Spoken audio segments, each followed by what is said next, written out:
The day my family disowned me, it was raining. I remember that detail clearly. The way the water streamed down the windows of Harrison Industries' executive conference room, while inside, my father's face turned an alarming shade of red.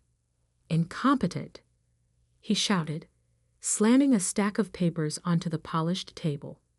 "Do you have any idea what your mistake could have cost us?" I stood there, 22 years old and fresh out of business school, trying not to cry. "Dad, I can fix it. The contract isn't final yet." "Fix it?" My older brother Michael's laugh was cruel. "You nearly sold our shipping division for half its value. There is no fixing that kind of stupidity."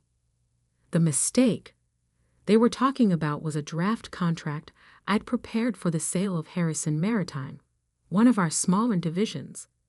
I'd accidentally used outdated valuation figures, ones that didn't include our recent fleet expansion. The error was caught before any real damage was done, but to hear my family tell it, I'd nearly destroyed a century of Harrison family business. "I trusted you with this," my father continued, his voice dropping to something even worse than yelling: disappointment. "I gave you a chance to prove yourself, and this is how you repay that trust." I tried to explain that I'd been working 80-hour weeks, that I'd been trying to handle both the maritime deal and the new tech acquisition they dumped on my desk. But excuses didn't matter in the Harrison family. Results were all they cared about. "Jack," my mother's voice from the doorway made us all turn.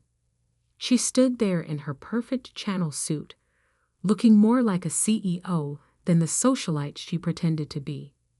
"The board is waiting." My father straightened his tie. "We'll finish this discussion later." But we didn't.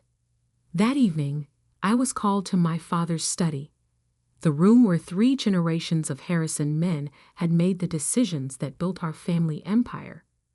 The leather-bound books and old oil paintings seemed to watch disapprovingly as my father delivered his verdict.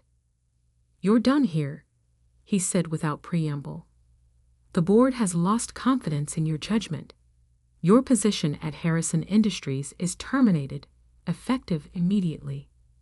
I felt like I'd been punched. "Dad, please. It was one mistake. A mistake we can't afford." He wouldn't even look at me. "You'll receive 6 months severance. After that, you're on your own." "You're firing me? I'm your daughter."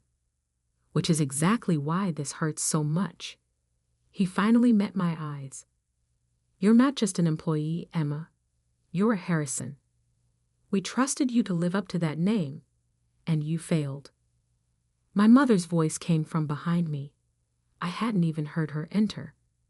"We've arranged a position for you at your uncle's firm in Seattle, far enough away that this incident won't reflect badly on the family." I turned to face her, shocked. "You want me to leave New York?" "Want has nothing to do with it." Her perfectly painted lips barely moved. "The decision has been made. Your flight leaves tomorrow morning." "And if I refuse?" My father's voice hardened. "Then you're on your own completely. No severance, no connections, no family support. Your choice." I looked between them, the parents who had pushed me toward business school, who had drilled the importance of the Harrison legacy into me since childhood. Now they were casting me aside over one mistake. "Some choice," I whispered. Only one person in the family stood up for me that night: my grandfather, Thomas Harrison Thiel, the man who had turned our regional shipping company into a global corporate empire. He stormed into my father's study just as I was leaving, his weathered face dark with anger. "Jack, you fool," he growled at my father. "You have no idea what you're throwing away." But my father stood firm. "Dad, the board has already—" "The board?" Grandpa's laugh was bitter. "You mean those yes-men you surrounded yourself with? The ones who forgot what built this company in the first place. I had never seen my grandfather so angry. He turned to me, his expression softening. "Emma, dear, come stay with me. We'll sort this out." But I was already shaking my head. The humiliation was too fresh, the pain too raw. "No, Grandpa, they've made their choice." I left that night, ignoring my mother's carefully planned Seattle arrangement. The 6 months severance would be enough to start over somewhere, anywhere that wasn't under my family's shadow. What I didn't know then was that my grandfather had already set something in motion, something that wouldn't be revealed until 10 years later, when his will would turn the Harrison family upside down. That night, I checked into a hotel using my personal credit card, soon to be my only credit card, once my corporate accounts were frozen. I sat on the generic floral bedspread and opened my laptop, staring at the draft contract that had supposedly destroyed my future. Except, something wasn't right. I had worked on dozens of contracts during my brief time at Harrison Industries. I knew my own writing style, my own formatting preferences. This contract was different. Small things, spacing, font choices, even some of the language, were off. With trembling fingers, I pulled up the original file from my secured backup drive. The differences were subtle but unmistakable. Someone had altered my work before it reached the board. Someone had wanted me to fail.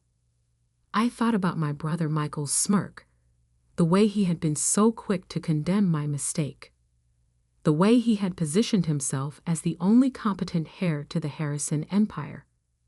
My grandfather's voice echoed in my head, "You have no idea what you're throwing away." But maybe I did. Maybe I understood exactly what had happened, and why. I closed my laptop and walked to the window, watching the city lights blur through the rain.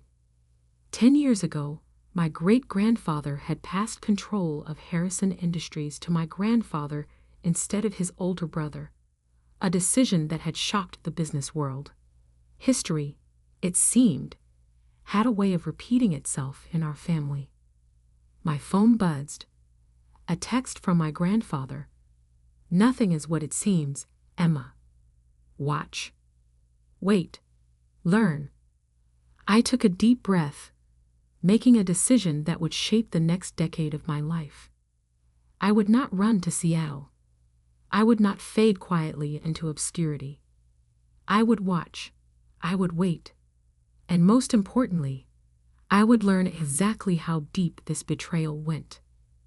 What my family didn't know, what even my grandfather couldn't have predicted, was that their mistake was about to turn into their worst nightmare.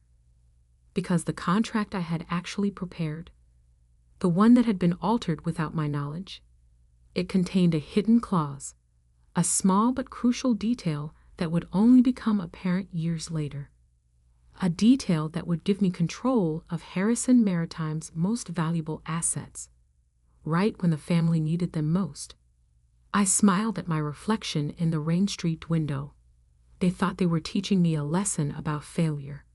Instead, they were about to learn one about underestimating the wrong person. My grandfather's next text arrived just as I was falling asleep. "Remember, dear, in business, as in chess, the queen is the most powerful piece on the board, even if some fools think she's just a pawn." I didn't understand his message then, but I would. Oh, how I would. 10 years is a long time to wait for revenge. But my grandfather taught me that patience was worth more than gold in the business world, and he was right. I spent the first year building my cover, a small consulting firm in Boston, far enough from New York to avoid family scrutiny, but close enough to keep tabs on Harrison Industries. My grandfather's cryptic messages continued, each one teaching me something new about our family empire. "Watch the shipping manifests for the Singapore route," he would text. Or, Pay attention to the Anderson merger terms. Small breadcrumbs that helped me understand the bigger picture. The mistake that got me fired? It wasn't just about the maritime division. That contract had been a test. One designed to show the board that I wasn't fit to lead. What my brother Michael hadn't realized was that I had left my own test hidden in the fine print. Clause 23.4, subsection B, buried in the technical specifications. In the event of division restructuring or transfer of assets, original signatory maintains first right of refusal on all Pacific Rim shipping routes and associated infrastructure. A clause that would mean nothing for years, until Harrison Industries decided to restructure their entire shipping operation, which, according to my grandfather's intelligence, was exactly what they were planning. I built my new life carefully, layer by layer. My consulting firm, Phoenix Maritime Solutions, specialized in shipping logistics and port management. We were small but efficient, earning a reputation for solving complex problems that bigger firms couldn't handle. My brother Michael, meanwhile, was living the life of the chosen heir. I watched from afar as he appeared in business magazines, accepting awards and making grand promises about Harrison Industries' future. Our parents beamed in every photo, the perfect corporate family. Only my grandfather seemed to see through the facade. "Your brother's latest acquisition is built on sand," he told me during one of our secret meetings, always in small cafes far from Manhattan. "He's leveraging the company's future on short-term gains." I nodded, stirring my coffee. The Asian expansion? Smoke and mirrors. Grandpa's eyes twinkled. He's using the Maritime Division's assets as collateral, thinking they're worth more than they are. Because he never understood the real value was in the routes, not the ships, I finished. Exactly. He reached into his briefcase. Now, about those route licenses coming up for renewal. We spent the next hour reviewing documents that would have made my father's blood pressure spike. My grandfather wasn't just keeping me informed. He was teaching me how to take back what was rightfully mine. The years passed. I grew Phoenix Maritime Solutions into a respected name in the industry, though I stayed carefully out of the spotlight. My employees were handpicked, loyal, and well compensated for their discretion. None of them knew about my connection to Harrison Industries. I dated occasionally, but never seriously. The last man I trusted with my real identity had run straight to my brother with the information. After that, I kept my personal life as carefully controlled as my business one. My parents sent obligatory Christmas cards to my Boston address, cards I never responded to. Each year, they included a note about how well Michael was doing, how the company was thriving under his leadership. I filed each card away in a folder labeled Motivation. Then, 3 years ago, everything started changing. The cracks in Michael's perfect facade began to show. First came the whispers about missed payments to major suppliers. Then rumors of delayed shipments and angry clients. Harrison Industries' stock price, while still strong, showed troubling fluctuations. "Your brother mortgaged the company's future," my grandfather explained during what would turn out to be our last meeting. "Now those bills are coming due." He looked tired that day, more so than usual. I should have recognized it as a warning sign. "The board is starting to ask questions," he continued. "About the Maritime Division especially. The restructuring plan. Will trigger my clause," I finished, "if they try to sell off or reorganize the shipping routes. You'll have first right of refusal." He smiled proudly. The clause they never noticed, hidden in the contract they used to destroy you. 2 months later, my grandfather had a stroke. The doctors said it was quick, painless. The official announcement praised him as a titan of industry. the man who built Harrison Industries into a global power. I attended the funeral, of course, standing in the back of the church, watching my family play their roles of grieving heirs. Michael gave a touching eulogy about learning business at our grandfather's knee. I nearly laughed out loud at that. The only thing Michael had learned from Grandpa was how to take credit for other people's work. My parents saw me, but didn't approach. Maybe they were ashamed. More likely, they were worried I would cause a scene. I left before the reception, driving straight to my lawyer's office. "Your grandfather's will reading is scheduled for next week," she informed me. He was very specific about the timing. I nodded, unsurprised. Everything about my grandfather was specific and carefully planned. "All major shareholders and family members are required to attend in person," she continued. "No proxies allowed." Again, typical Grandpa. He would want everyone there to witness whatever he had planned. The next week passed in a blur of preparation. I reviewed every document, every contract, every piece of information my grandfather had shared over the past decade. Phoenix Maritime Solutions was positioned perfectly, cash reserves high, credit lines secure, relationships with key players solidified. The morning of the will reading, I dressed carefully in a charcoal gray suit that cost more than my entire wardrobe from my Harrison Industries days. My hair was elegantly styled, my makeup perfect. No one looking at me would see the scared 22-year-old who had fled in the rain 10 years ago. As I drove to the lawyer's office, my phone buzzed with an alert. Harrison Industries stock had dropped another 2 points in early trading. Rumors were swirling about their ability to meet next quarter's obligations. The timing, like everything else about this situation, was perfect. I parked my car and checked my reflection one last time. In my purse was a copy of the original maritime contract, the one with my hidden clause. In my briefcase were documents proving every mistake, every misstep, every bad decision my brother had made while playing corporate emperor. And in my head was 10 years' worth of knowledge about Harrison Industries operations, knowledge that was about to become very, very valuable. I stepped into the elevator, watching the floor numbers climb. My grandfather's last text message played in my mind. The game is won before the first piece moves. The doors opened onto a floor full of familiar faces frozen in shock. My father dropped his coffee cup. My mother's perfect mask cracked. And my brother Michael, the golden child, the chosen heir, turned white as a sheet. "Hello, family," I said calmly. "Shall we begin?"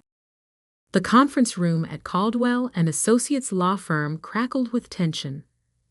My family had arranged themselves exactly as I expected. Michael at the head of the table, our parents flanking him like royal advisors.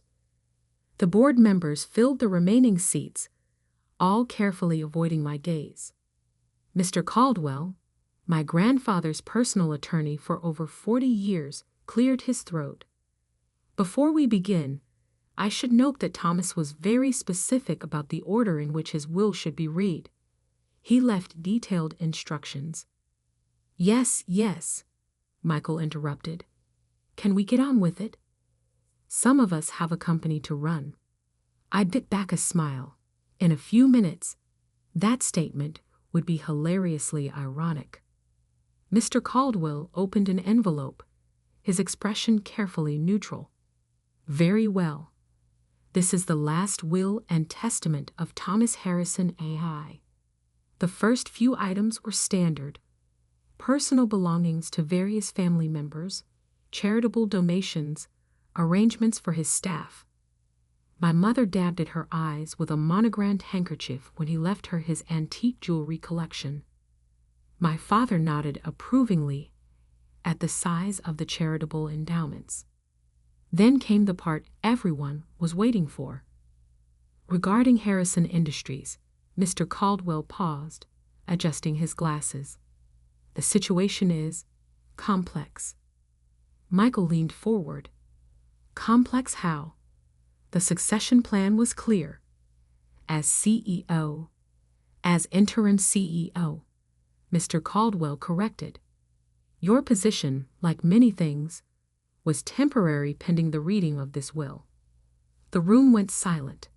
I watched the color drain from my brother's face as Mr. Caldwell continued reading.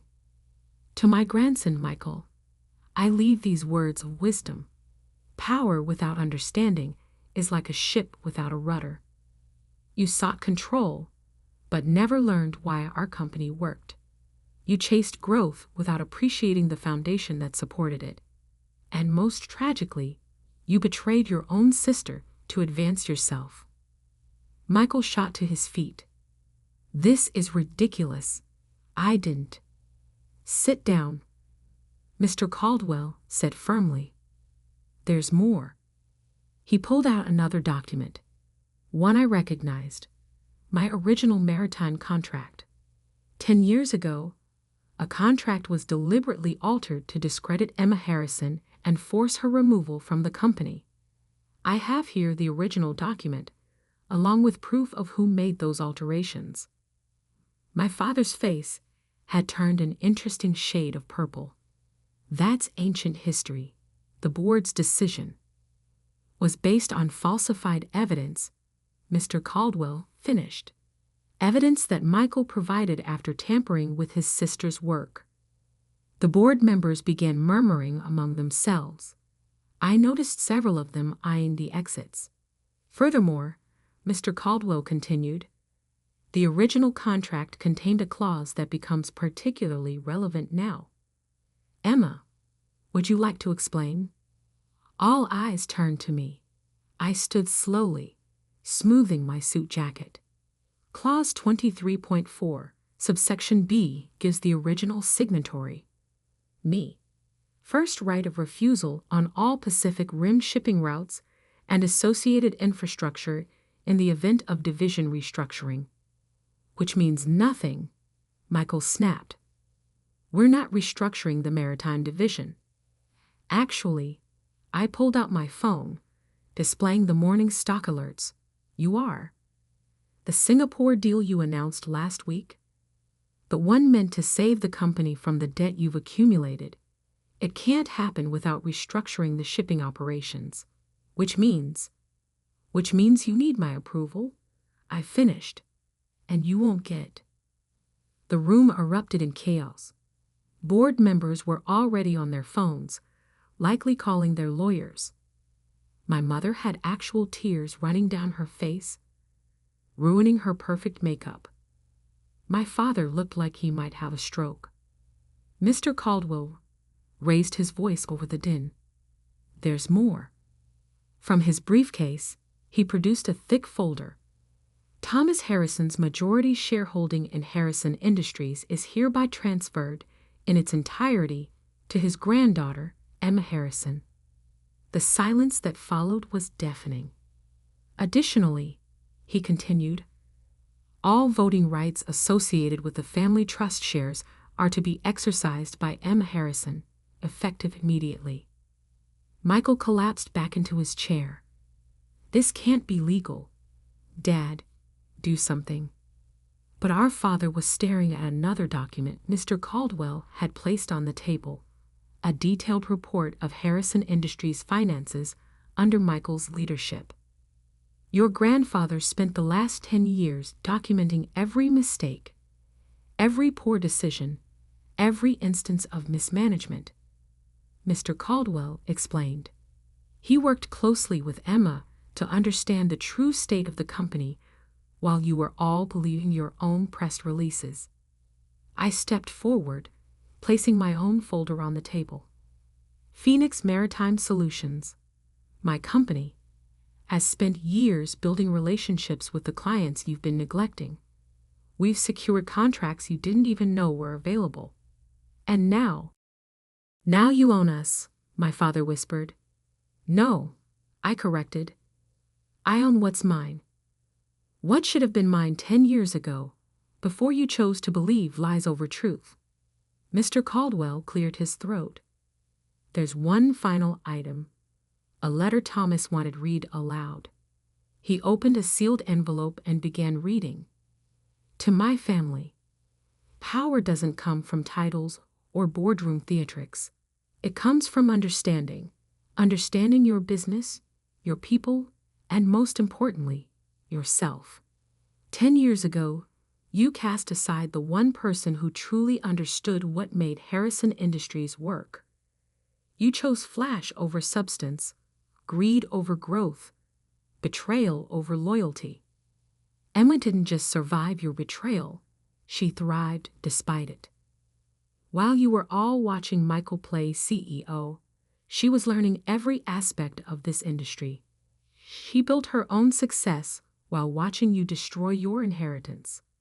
Consider this my final lesson in business. True leadership isn't about who can grab power fastest.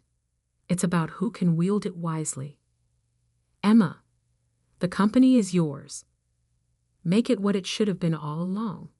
To the rest of you, learn from this if you can. With love and disappointment in equal measure, Thomas Harrison A.E. Michael was the first to break the silence. You planned this. All of it. You and Grandpa. No, I cut him off. You planned this the day you decided to forge documents to destroy my career. Grandpa and I just made sure you'd face the consequences. I turned to the board members. A car is waiting outside to take you to Phoenix Maritime's offices. My team will brief you on the restructuring plan we've developed. Those who wish to remain with the company will have the opportunity to prove their value. Those who don't, I smiled. Well, I hear my brother will be looking for work soon. You can't just walk in here and take over, my father protested weakly. Actually, that's exactly what I'm doing. I gathered my documents. The shareholders' meeting is in 1 hour. I suggest you all decide whose side you're on before then. I headed for the door, then paused. Oh, and Michael? Clear out your office by 5. I'm moving in tomorrow. The next few weeks were exactly what you'd expect when a decade of mismanagement comes to light. The press had a field day with the story. Harrison Harris returns. The greatest corporate comeback in history was my personal favorite headline. The shareholders, seeing the detailed plans I'd developed with my grandfather, overwhelmingly supported the transition. Harrison Industries' stock price stabilized, then began to climb as we implemented changes. Michael, predictably, tried to sue. His case fell apart when our father, finally facing the truth about his chosen heir, testified about the document forgery from 10 years ago. My mother attempted reconciliation in her own way.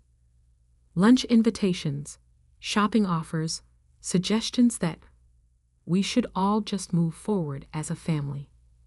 I declined every invitation. Some bridges, once burned, should stay ashes. 1 month after taking control, I stood in my grandfather's old office, my office now, looking out over the city. On my desk sat the contract that had started everything, framed as a reminder that sometimes losing is just winning in disguise. My phone buzzed, a text from an unknown number. I opened it to find a photo of my grandfather, taken the day he caught Michael altering my work. He'd kept it all these years, waiting for the right moment. Below the photo was a message, scheduled to be sent after his death. The Queen has taken her throne. Checkmate, my dear. Checkmate. I smiled, touching the frame of that old contract. The family that cast me out had thought they were ending my story. Instead, they had only written its beginning. And now, finally, they understood exactly what they had thrown away.